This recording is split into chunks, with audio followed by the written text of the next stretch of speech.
Hello students, welcome to e-learning class. Students, nowadays we are studying exercise 2A. Today we will do question 7. Riya is buying electronic items for her new house. Now students, electronic items मतलब बिजली से चलने वाला सामान, ठीक है.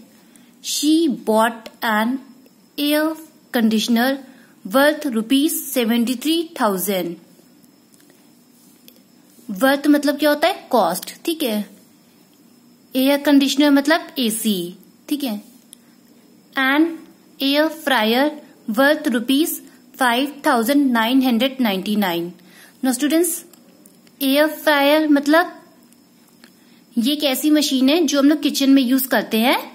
Kitchen में जब आप सब्जियों को फ्राई करते हो तो हम लोग इस मशीन में सब्जियों को बिना तेल के फ्राई कर सकते हैं, ठीक है. तो ये इस पर्पज से यूज किया जाता है. एंड एन आयरन वर्थ ₹1,580, ठीक है. आयरन मतलब प्रेस, ठीक है. How much did Riya spend on all electronic items. Now students, Riya is buying electronic item for her new house. यानी कि रिया अपने नए घर के लिए इलेक्ट्रॉनिक आइटम्स यानी कि बिजली से चलने वाला सामान खरीद रही है, ठीक है. तो उसने क्या क्या खरीदा है? एयर कंडीशनर एसी खरीदा है. कितने का खरीदा है? 73,000, ठीक है. फिर उसने एयर फ्रायर खरीदा है. कितने का खरीदा है? 5,999. फिर उसके बाद उसने आयरन खरीदा है. कितने का खरीदा है? 1,580, ठीक. अब आपको बताना है इस क्वेश्चन में कि how much did Riya spend on all electronic items. यानी कि रिया ने कितने रुपए खर्च किए हैं ये सारे इलेक्ट्रॉनिक आइटम्स खरीदने में, ठीक है. तो यानी कि आपको रिया का टोटल एक्सपेंडिचर बताना है कि उसने कितने रुपए खर्च किए हैं ये सारे इलेक्ट्रॉनिक आइटम्स खरीदने में, ठीक है. तो यहाँ पे हम लोग क्या करेंगे? एडिशन. जब आप इन तीनों आइटम की प्राइस को ऐड करोगे, टोटल प्राइस निकाल लोगे, टोटल उसने कितना पेमेंट किया है इलेक्ट्रॉनिक आइटम्स खरीदने में, तो आपको पता चल जाएगा कि टोटल उसने कितना रुपए खर्च किया है ऑल इलेक्ट्रॉनिक आइटम्स यानी कि ये सारे इलेक्ट्रॉनिक आइटम्स खरीदने में, ठीक है. तो यहाँ पे हम लोग क्या करेंगे? Addition. So students, come to solution, ठीक है. First of all we will write the statement here, ठीक. So cost of an air conditioner, ठीक है. आपको एसी की कॉस्ट क्या दी है? 73,000. तो यहाँ पे आप लिखोगे ₹73,000, ठीक है. फिर एंड एयर फ्रायर वर्थ ₹5,999. तो आप यहाँ पे लिखोगे cost of an air fryer is equal to ₹5,999, ठीक है. देन आयरन वर्थ ₹1,580, ठीक है. तो हम यहाँ पे लिखोगे cost of an iron is equal to ₹1,580. यानी कि रिया ने एसी खरीदा है. कितने का खरीदा है? 73,000 का. फिर उसने एयर फ्रायर खरीदा है. कितने का खरीदा है? 5,999. फिर उसने आयरन खरीदा है. कितने का खरीदा है? 1,580, ठीक है. अब आपको इस क्वेश्चन में क्या बताना है कि रिया ने कितना रुपए खर्च किया है ये सारे इलेक्ट्रॉनिक आइटम खरीदने में. तो आप क्या करोगे? इन सभी आइटम की प्राइस को आप ऐड कर दोगे, ठीक है. ऐड करने के बाद आपको पता चल जाएगा कि रिया ने कितने पैसे खर्च किए हैं इलेक्ट्रॉनिक आइटम्स खरीदने में, ठीक है. So here we will do the addition. तो स्टूडेंट्स, 0 + 9 + 0 इज इक्वल टू 9, ठीक है. 0 + 9 + 8 इज इक्वल टू 17. तो यहाँ पे हम 7 लिखेंगे और 1 कैरी करेंगे 100 प्लेस में. तो 1 + 9 is equal to 10. 10 + 5 is equal to 15. तो यहाँ पे हम 5 लिखेंगे, 1 कैरी करेंगे थाउजेंड्स प्लेस में. तो 1 + 3 is equal to 4.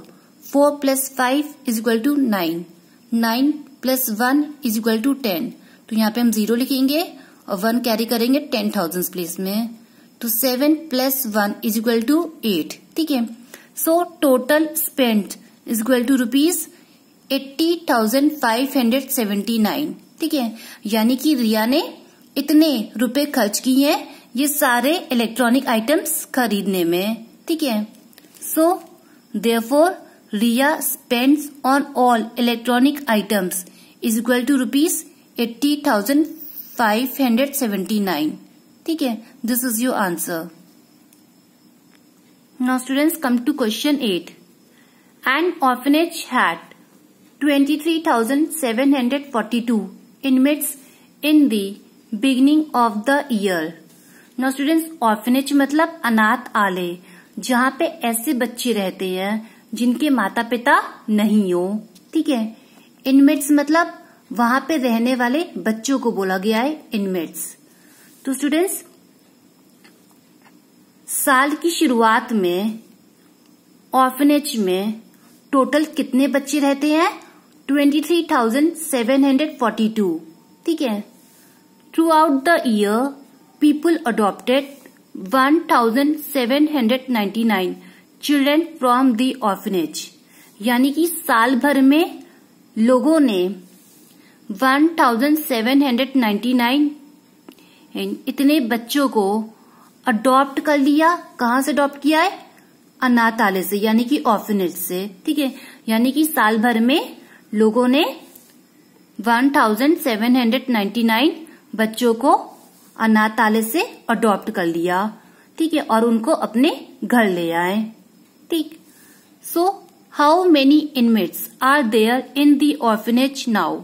Now students, अब इस क्वेश्चन में आपसे पूछा गया है कि जब ऑर्फनेज में बच्चों को अडॉप्ट कर लिया गया, ऑर्फनेज में से बच्चों को अडॉप्ट कर लिया गया, तो अब उस ऑर्फनेज में कितने और बच्चे हैं, यानी कि कितने और बच्चे अभी भी अनाथालय में रह रहे हैं। तो अब यहाँ पे क्या करोगे? सब्ट्रैक्शन। ठीक है, आप देख सकते हो कि आपको टोटल नंबर ऑफ चिल्ड्रन जो ऑर्फनेज में रह रहे हैं वो आपको दिया है 23,742।